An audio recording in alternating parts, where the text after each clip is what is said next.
I want to welcome everybody here.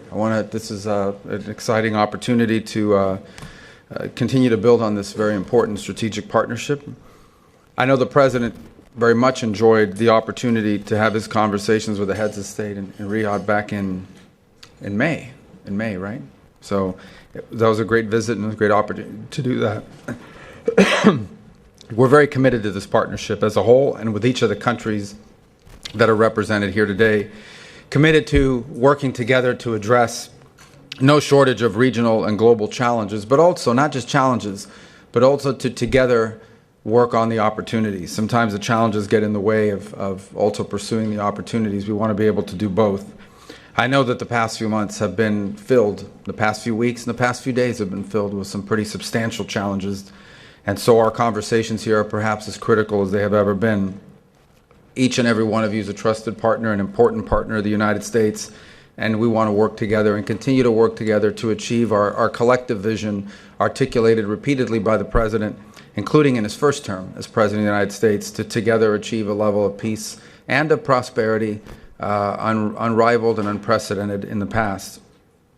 I want to say up front that we understand very clearly that the situation in Gaza, the situation with Israel in Gaza is a key concern for everyone in this room here today. We want this conflict to end. We want it to end immediately. The President stated that yesterday. We want it to end with every single hostage being released, both living and deceased. We want it to end in a Gaza that is free of terrorism, that is free of extremism, that does not pose a threat to Israel or any other part of the region, and where the Palestinian people, the people of Gaza, have an opportunity to live in the peace and in the prosperity that we all want, not just for the region, but for our own countries and for the world. And to that end, I know that some important work is ongoing in that regard, and I want everyone to know that. Many of you are aware of that individually, that some very important work is ongoing even as we speak, and hoping to achieve this as soon as possible. There are also some unique opportunities, exciting opportunities that I know we're working on together. One of them is the future of Syria, an opportunity that maybe 2 years ago, a year and a half ago would have been unimaginable.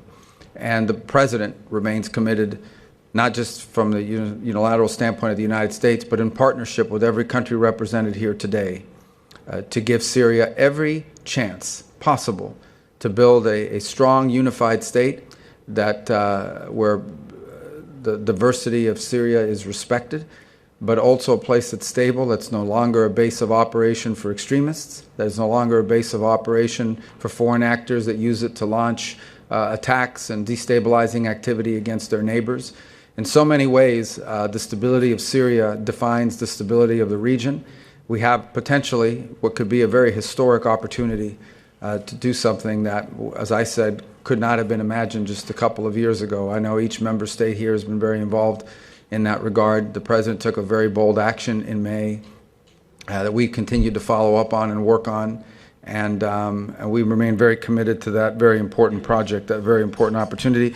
Likewise in Lebanon, an opportunity that's also historic exists, and the United States remains very committed in that regard as well, to ensuring that there's a strong Lebanese state respectful of the diversity of that country, free of the influence of Iran and Hezbollah and others who might undermine that stability, and does so in a way where the state there can exert its sovereignty and can emerge from a long-standing economic crisis. I think it's important to state that we have to remain clear-eyed by what we, at least the United States, strongly views as the destabilizing activities of the regime in Iran.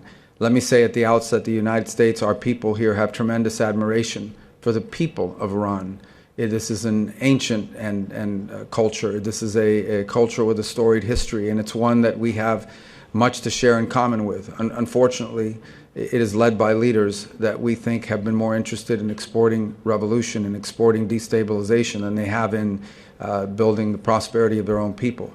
And as the President stated in his speech yesterday, we cannot allow the world's leading sponsor of terrorism to ever possess weapons of mass destruction like a nuclear weapon.